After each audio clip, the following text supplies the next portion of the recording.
Olá, estamos começando Viva Mais, seu programa de saúde. E eu, Ana Paula Sorrentino Delvaux e Miguel Sorrentino Júnior, estamos aqui entrevistando sempre, todas as semanas, os maiores especialistas de saúde do nosso estado, do Brasil, aqueles que a gente sempre pode trazer para vocês. E falamos sempre de como viver mais, com melhor qualidade de vida. E aqui vocês vão saber com esses especialistas o que existe de melhor em tratamento nos dias de hoje, tanto na parte de prevenção quanto na parte curativa. E vocês já sabem, né? Vocês podem participar sempre conosco, sugerindo pautas, assuntos, participando e assistindo também aqueles programas que nós já gravamos.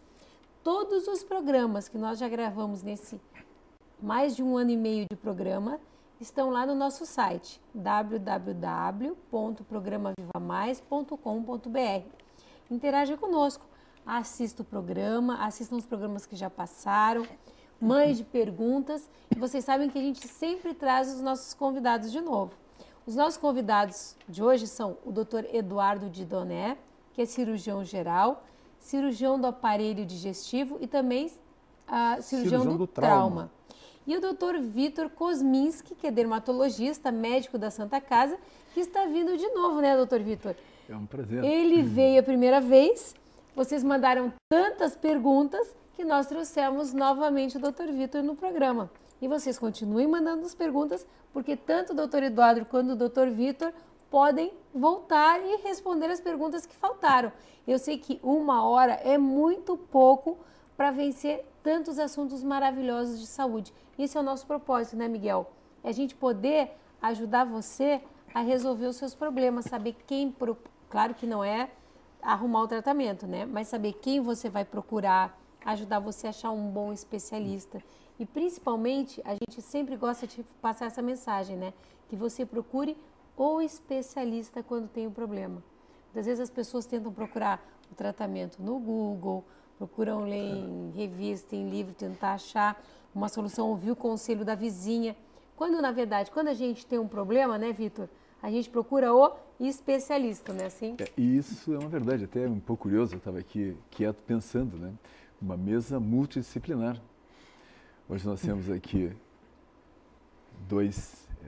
uma média, uma realidade, 2 excelentes cirurgiões, alguém que eu diria que faz mais tratamento arte bucal, Obrigada. E um dermato perdido, gostei, muito obrigada. E um dermatologista que gosta de clínica, que fez medicina. Perdido não, porque tem muita coisa aqui que nós vamos cruzar até com diagnóstico diferencial de cirurgia geral, né? Agora, só para complementar,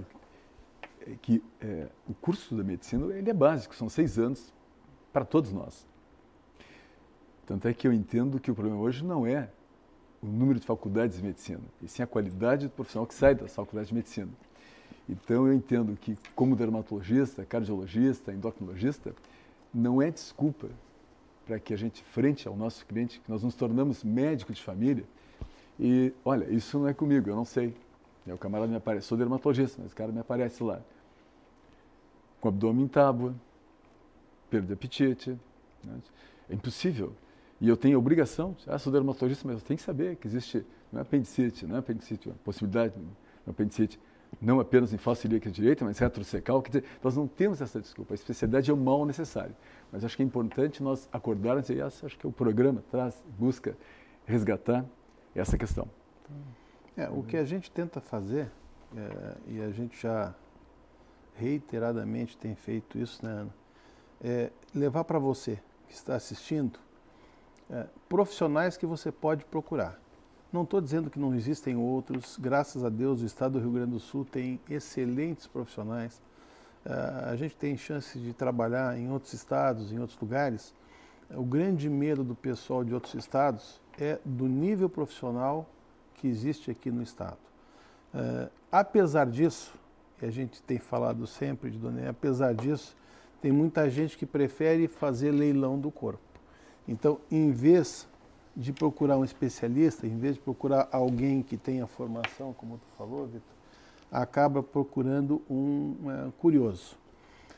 Então, uma das finalidades do programa e a gente bate em cima disso e bate de novo, você pode ter certeza que aquelas pessoas, como eu já disse, existem inúmeros outros, mas a gente procura trazer para falar no programa colegas que realmente fazem especialidade. Tem gente que é excelente profissional e que não gosta de falar na televisão. É um problema. Tenho colegas assim que eu gostaria de ter trazido, eu ligo e eles dizem assim, mas eu não gosto, eu não me sinto bem. Até para trazer o Wildo, né, o anestesista, foi um problema, porque a gente tem assim, inúmeros colegas que fazem anestesia, que são excelentes, e que a gente teria trazido antes para desmistificar, porque muita gente acha que a anestesia é um problema, não é a solução. É uma solução. Imagina a gente não... anestesista na sala é uma... A gente no dia a dia... Segurança, né? É até interessante tu colocar isso, que sábado passado agora eu operei uma senhora de 79 anos e que era um quadro de uma colestite aguda bem intensa, né? Ela já vinha com dor há bastante tempo.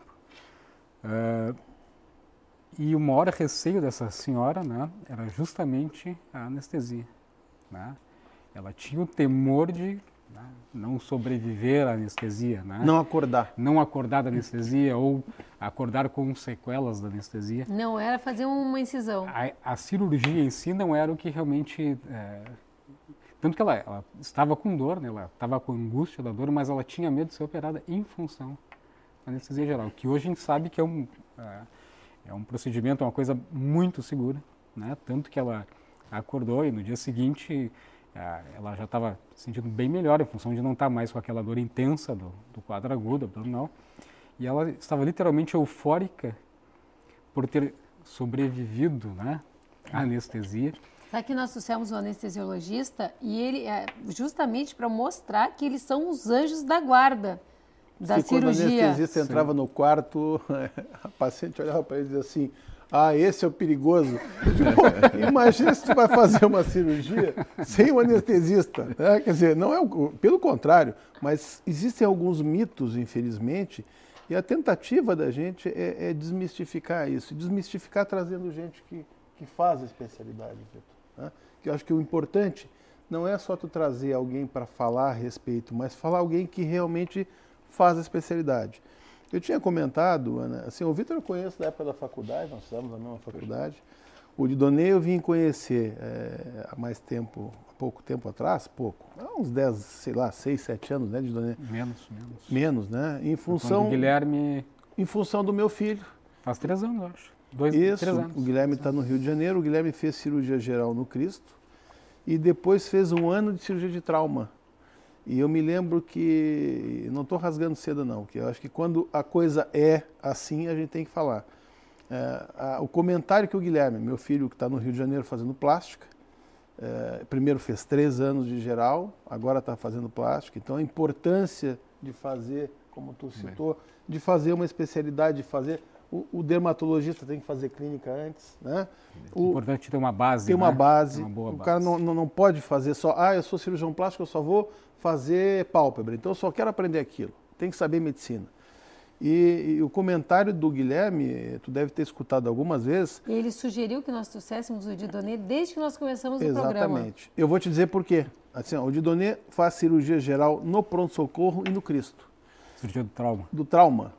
Que é pior ainda. O que é cirurgia do trauma, pessoal? Não é traumatologia. Cirurgia do trauma é aquele pessoal que chega no pronto-socorro e no Cristo aos pedaços, ou aquele que chega com tiro, com facada. São os piores casos. Deixar o Didonê explicar, né? Não, mas eu quero fazer uma parte pelo seguinte. Porque, por que o Guilherme sugeriu? Porque afora isso aí, o Didonê é o cara que, nesses hospitais, e isso é um relato do Guilherme e do meu anestesista também, é o cara que acaba resolvendo os pepinos. Só, um doce, mas que seja. Mas era um cara que não fugia da raia. Quer dizer, chegava paciente grave, ele se sentia bem e se sentia seguro operando. Quer dizer, eu já tinha feito cirurgia geral, estava fazendo uma segunda especialidade, que é a cirurgia do trauma, e se sentia tranquilo, se sentia bem operando com o Didonê. Quer dizer, eu acho que vale o adendo, porque, na verdade, o cara para fazer cirurgia do trauma tem que ter uma base, né, Didonê? Uma coisa interessante que tu colocou, eu acho que uma coisa que certamente vai dar muita tranquilidade, né, para o Guilherme, para quem tiver uma formação parecida com a dele, é justamente tu ter condição de, eventualmente, se tiver alguma intercorrência durante a tua cirurgia, tu saber como tratar. Tu ter condição e tu tratar isso de uma maneira com tranquilidade, com segurança. A gente está sabendo aí que não é raro, né? Intercorrências Miguel, acontecem. intercorrências graves, inclusive, né? Há um tempo atrás houve um fato bem curioso, não sei se é interessante, né? Até, mas só para exemplificar. Eu estava de plantão no HPS e um cirurgião plástico numa clínica em Porto Alegre estava operando, acho que era uma mama, e durante o procedimento ele perfurou a pleura, né? Então ele causou uma coisa chamada pneumotórax, em que entra então ar entre o pulmão e a pleura, e isso tem que ser tratado rapidamente com a colocação de um dreno, que é um procedimento bastante simples para quem está acostumado a fazer. E na ocasião não havia, parece que, material, ou não havia talvez preparo de quem estava nessa situação, e foi entrado em contato então com o plantão do HPS, e um colega saiu do HPS com um dreno, né, para ir lá nessa clínica resolver a urgência. Então, talvez, se fosse, né, uma situação em que as pessoas estivessem mais preparadas para isso, de repente poderia ser resolvido facilmente, né, no mesmo momento, naquele local. Provavelmente, né? Se o colega tivesse feito uma cirurgia geral de base, que na cirurgia geral o cara aprende a fazer isso, né? Muito dos procedimentos mais básicos do cirurgião geral. Muito mais quem passou pelo trauma. Isso vai me deixar muito tranquilo na clínica, viu, Vitor? Porque assim, eu tenho um filho mais velho, que é o Vitor também, que fez geral no Rio. Geral, né? Eu fiz geral antes de fazer plástica, na verdade, a minha ideia era fazer cirurgia geral. E o Guilherme talvez seja de nós três o que melhor formação vai ter a nível de experiência em emergência. Seguro de quem em geral, assim. Então, apesar de que na época que eu fiz cirurgia geral, a gente fazia tudo na Santa Casa, mas não tinha essa vivência da emergência, que é uma vivência importantíssima, assim como eu acho que é uma vivência importante, como tu citou, o cara que vai fazer uma área clínica, ele saber fazer um diagnóstico diferencial. Quer dizer, não é porque é dermatologista que não vai saber o que é um abdômen agudo, o que é, eventualmente, muito um comum. AVC. Né? Pode ser curioso, mas acho que não é curioso. Todos nós, eu falava há pouco, todos nós nos transformamos com o tempo em médicos de família, independente da especialidade a qual nós escolhemos. Eu diria hoje, seguramente, que talvez 20 a 30% dos meus pacientes de consultório não me procuram como dermatologista. E posso um pouquinho mais longe. Eu até me orgulho, fico feliz disso. Evidentemente tive, né, um bom mestre, um pai que foi cirurgião, depois fez dermatologia, etc. Eram outros tempos, naquela época, saí de uma faculdade, no quarto ano já estava operando, quer dizer, estava preparado, estou falando de coisa de 50 anos atrás. E é curioso, eu tenho passagens assim, que acho que todo médico tem, do tipo, tu me desculpa eu estar te ligando, mas é que eu confio em ti, e eu estou aqui numa emergência, em um hospital renomado em Porto Alegre, e que o colega quer mandar essa criança, o meu filho, para casa, mas está assim. E é complicado, tu estás do outro lado do telefone, mas como é que está e tal. E aí tu tem que ter liberdade de ligar, falar com o colega, olha, mãe, não tira a criança daí. Não por fazer, desculpa, leviandade, uma média com o paciente, porque não tem nem vínculo de consulta naquele momento, é um vínculo de confiança. E aí tu falas, né? E aí parece que e com cordialidade, com respeito, evidentemente, ao bom senso, e nós nos acordamos por poder estar no lugar do outro colega também, já estive, né? Em um momento que nós podemos dar uma bobeada, aí o camarada se dá conta que nem uma ecografia ele fez, e eu já vi casos assim, de situações essas, me lembrei dessa, que realmente estava sendo mandado embora uma criança de 5 anos, à beira de uma peritonite, uma emergência bem conhecida aqui em Porto Alegre. Não vai culpa ninguém, talvez é o momento, a sobrecarga, é muito fácil a gente receber um telefonema no consultório, sendo mais tranquilo, e é diferente também, que tem que entender, aquele colega que está com 100 pacientes ao mesmo em cima tempo, dele, sobrecarregado, mas né? O familiar não tem esse discernimento. Sim, então, cabe a nós, né, de uma maneira educada, elegante. Mas essa é a importância de ter uma formação boa. Exato. A partir do momento que tu é subsidiado com algumas informações, tu pode, com respeito... Ajudar o colega. Lembrar o colega. Não faz mal até se vai levar uma pitada, mas pelo contrário. No caso, até fui muito feliz e tive a sorte de falar com um colega. Não, até muito porque bom. Uma coisa que a gente sempre fala, a gente gosta de falar bastante aqui, é que a emergência, e é importante que a gente tenha muitas emergências, Nem sempre quem está atendendo na emergência é o especialista, é o plantonista. Então a gente fala, né, que sempre que, claro, acontece uma emergência, a gente tem que ir na emergência, mas sempre que a gente puder evitar e antes da emergência procurar o especialista, né? Porque o que acontece? Com o dentista acontece a mesma coisa. Eles vão procurar no sábado, no domingo, porque quando sobrou o tempo. Bastante. Né? Que aí já está com o rosto inchado, mas começou a doer na quinta. A emergência, o nome já diz, né? Emergência. Na quinta eu tinha trabalho, na quinta eu tinha uma festa de noite, sexta-feira, na sexta-feira tinha uma festa, eu ia sair não sei o que. Analgésico, aí sábado. Aí espera sábado, aí corre para emergência. Então assim, o melhor sempre é procurar o especialista e deixar a emergência para emergência. Porque nem sempre é especialista. Nós vamos fazer uma pausa rápida. Você não saia daí, porque nós vamos entrar realmente no que vai interessar você. Nós fizemos essa parte inicial para você entender novamente da importância de procurar alguém com formação médica adequada.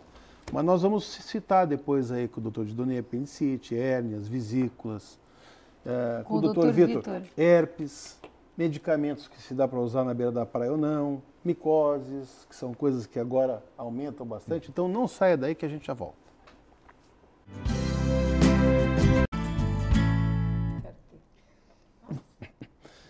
No intervalo aqui a gente está citando algumas coisas que a gente não gostaria de ter, né, Ana? Nossa, o programa está interessantíssimo. Eu estava aqui fazendo a projeção de todas as doenças que eu não quero ter. Tirando as dúvidas com os colegas. Não quero ter apendicite, não quero ter herpes, tudo que eu não quero ter aqui hoje. Didonei, apendicite deve ser uma coisa frequente na clínica do cirurgião geral.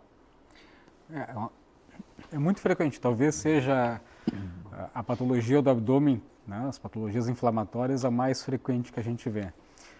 Na verdade, ela é bem frequente para quem faz algum tipo de plantão em hospital geral, né? Então, já que tu falou, por acaso, semana passada eu operei 5 pacientes com apendicite. E como que eu posso saber que eu estou tendo uma crise de apendicite? 4 num plantão e um 5º paciente 2 dias depois. Didonei, como é que eu posso saber, por exemplo, eu que sou leiga, tá? Que o que eu estou tendo é uma apendicite. Qual é o sintoma que eu posso saber? O que eu estou tendo é uma apendicite. O diagnóstico, às vezes, é muito fácil, quando ele se apresenta de uma maneira que a gente chama a maneira clássica, né? Que é o paciente na idade, a partir dos 18, 20 anos até seus 30, 35. Então, geralmente é uma doença de jovem. Depois dos 35, dificilmente? Não, ela é mais frequente a partir da adolescência até os 35 anos, mas aí a gente vê em criança menor e se vê também em idoso, né? Então, não estou livre. Mas todo mundo está sujeito a ter apendicite. Então, é a pessoa nessa faixa etária que começa geralmente com uma dor na parte mais superior do abdômen, que o pessoal chama estômago, né? Que a gente chama de dor epigástrica. Geralmente começa com um pouco de náusea também, a pessoa tem náusea, eventualmente vomita. Pode começar com um pouco de febre baixa, e essa dor tipicamente, algumas horas depois, ou 6, 12 horas, ela começa a se localizar na região que a gente chama de fossa ilíaca direita, que é a parte mais à direita do abdômen e mais inferior, né? Quando isso acontece, geralmente a pessoa já está com uma dor mais intensa, frequentemente ela já está sem apetite, não está conseguindo se alimentar, até porque tem muita náusea, já tem um pouco mais de febre. E aí, outra coisa também que tipicamente acontece é dificuldade para caminhar, sente dor quando caminha, tá? Então esse seria o quadro típico. Mas numa porcentagem menor de casos, a gente tem apresentações bem diferentes, né? Desde dor mais um pouco mais alta, o paciente que não está nauseado, ou o paciente que não tem febre. Então, nem sempre é muito fácil fazer o diagnóstico. Tanto que, frequentemente, a gente encontra pacientes com quadros mais avançados que já consultaram em emergência, já tiveram quadros de dor que foram diagnosticados com é uma infecção intestinal, é uma pedra no rim, né? É uma infecção urinária, e que vão para casa, não melhoram, retornam à emergência até que chega um momento em que o quadro se torna mais intenso, né? Uma peritonite, por exemplo, e aí sim, o sujeito vai fazer uma ecografia, uma tomografia, ou então, às vezes, o próprio exame clínico já mostra que aquele é um quadro de apendicite, mas, às vezes, o diagnóstico inicial é muito complicado. Existe algum tipo de alimentação que propicia ou que pode provocar uma apendicite? Não, a princípio não tem. A apendicite aparentemente é uma patologia que ela tem uma incidência maior na população ocidental, né? Aparentemente. Então talvez tenha... não tem uma dieta, alguma coisa que possa estar relacionada. Que é relacionado com obstrução do apêndice, geralmente, né, Daniel? Ele pode começar ou como, às vezes um quadro viral pode fazer com que o apêndice comece a ficar inchado, né? E esse quadro, né, inchaço, que a gente chama de edema, ele pode começar a comprometer a circulação do apêndice e aí então formar um quadro de apendicite. Como assim um quadro viral? Uma gripe? Às vezes uma gripe, né, uma infecção intestinal eventualmente também pode ser o início, né? Mas uma das maneiras de começar um quadro de apendicite seria através da inflamação do apêndice. Uma outra maneira que pode acontecer seria pela obstrução do apêndice.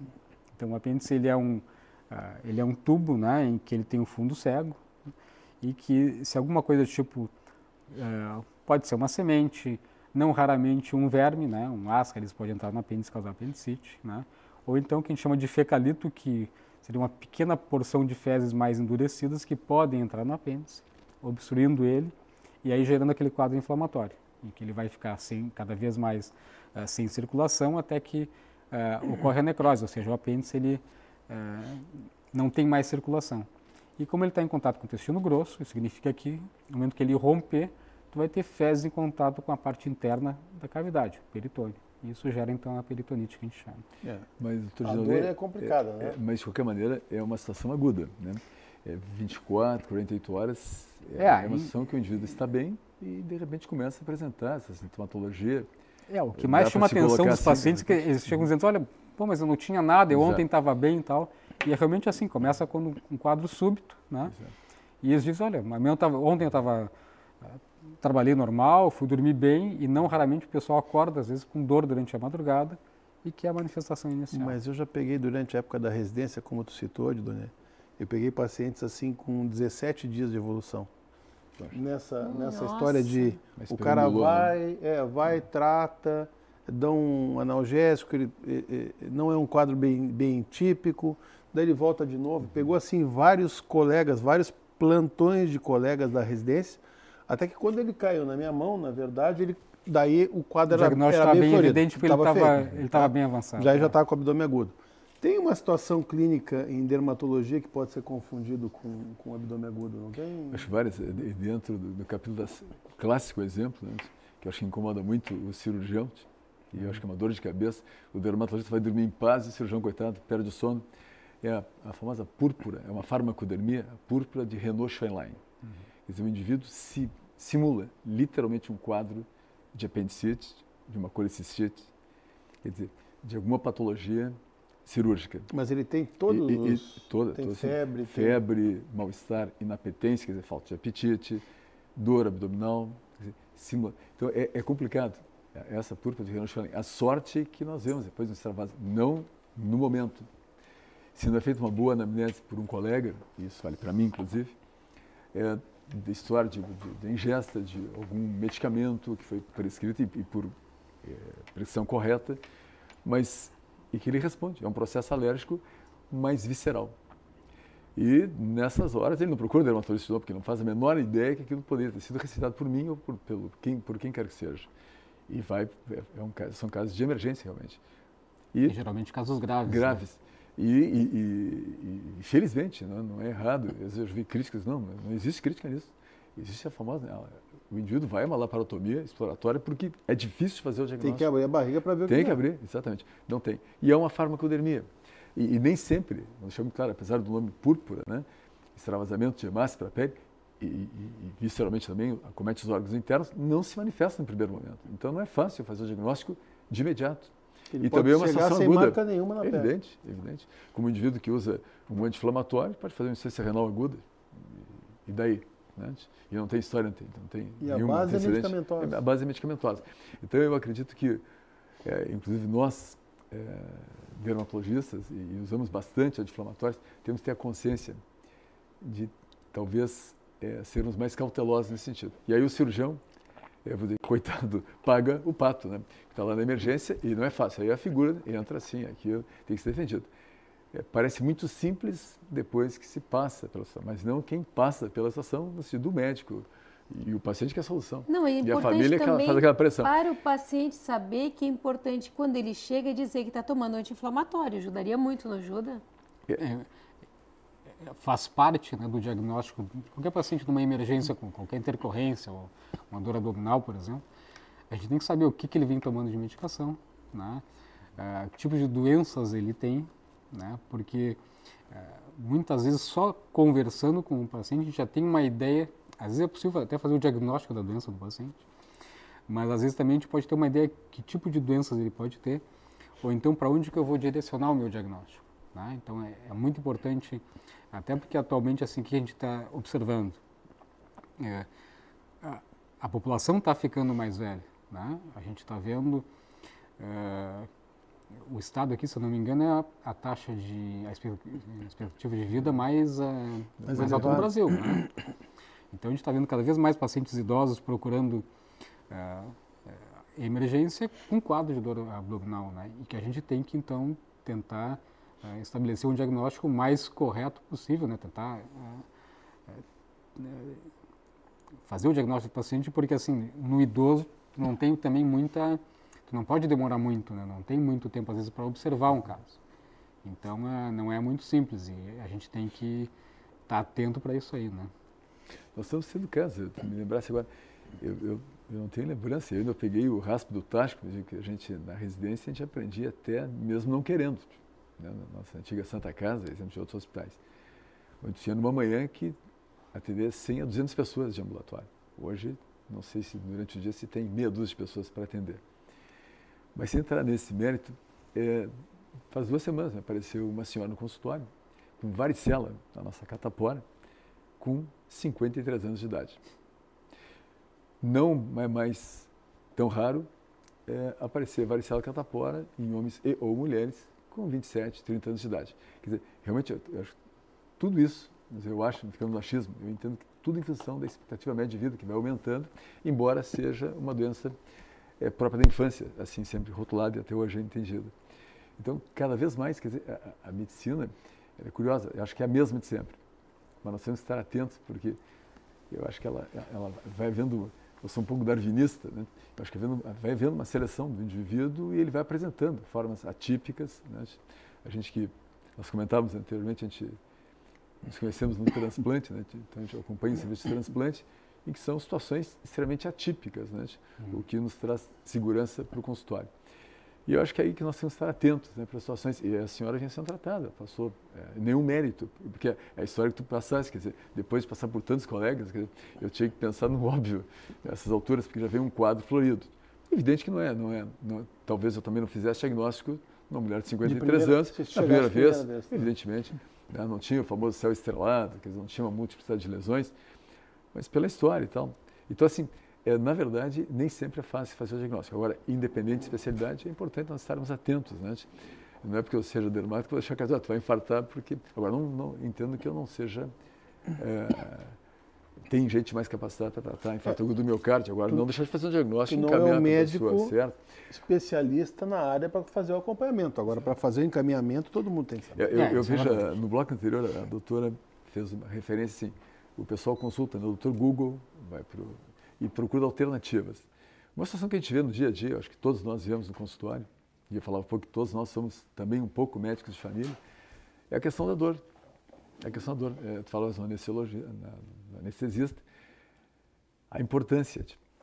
Muitas vezes eu vejo assim, o camarada vem à consulta e o motivo começa a se desenvolver uma conversa é mais importante do que a razão que levou àquela consulta. Uma delas é assim, o senhor sabe que eu já não sei, o senhor lembra do meu marido que esteve aqui? Ele está com uma tontura, aí foi no otorrino, está com um pouquinho. Eu digo, ele teve um neurologista. Como nós estamos não informando bem ou estamos desinformados também, porque procuramos alternativas e não o colega. Ora, falou em dor, no meu entendimento, a primeira coisa é um neurologista, porque ele sabe, todos nós colegas sabemos que nós temos 12 pares de nervos cranianos e 31 de raquidianos. Então, a partir daí, o neurologista, no meu entendimento, vai nortear. Não, esse é um caso para o otorrino, né? Não, esse é um caso de uma neurite, uma nefralgia, lá do trigêmeo, do quinto parzinho de nervo craniano, quer dizer, e assim por diante. Então, esse bom é uma senso... informação boa para te passar, né? Porque eu acho que é importante o telespectador ter essa consciência. Eu estou com uma dor crônica, uma dor que me incomoda. Quem é que eu devo procurar? Eu estou com tontura. Bom, mas ele não tem obrigação de saber. E nem entendo que o nosso computador, desculpa falar dessa maneira. E sim, e isso é o dia a dia da clínica. Então eu entendo que talvez procurar se informar. Todos nós temos, o pediatra é médico de família, o anestesista é médico de família, o cirurgião plástico é médico de família, o cirurgião geral, né, querendo aqui fazer uma média, por excelência, o médico de família, aquele que transmite segurança, inclusive para os colegas, né, porque nos respalda. E, exemplo, só para concluir a questão do anestesista, talvez tenhamos que informar um pouco mais, que é aquele colega que vai dar segurança ao procedimento, que está monitorando o coraçãozinho, que todo a mundo, respiração, dando segurança para o cirurgião poder operar. Não é uma pessoa que está parada ali atrás, Evidente, simplesmente né? olhando o paciente. Ele está monitorizando, ele está... E fica até o final da cirurgia, né? Que as pessoas não sabem disso, né? Às vezes eles não imaginam, né? Existe também, assim, se o paciente, por exemplo, tem alguma coisa que a gente... eu, por exemplo, recentemente operei uma paciente que fumava, agora diz que vai parar de fumar, 3 maços por dia. E com outros fatores, obesidade, diabetes, etc. Então, eu marquei a cirurgia para ela, mas eu previamente encaminhei ela para anestesista. Então, existe uma coisa chamada consulta pré-anestésica, que as pessoas não imaginam que existe, mas existe. E que é importantíssima. Né? É importantíssimo. Quando o médico, né, o cirurgião, ele indica um procedimento e ele vê que é um tipo de paciente que ele vai...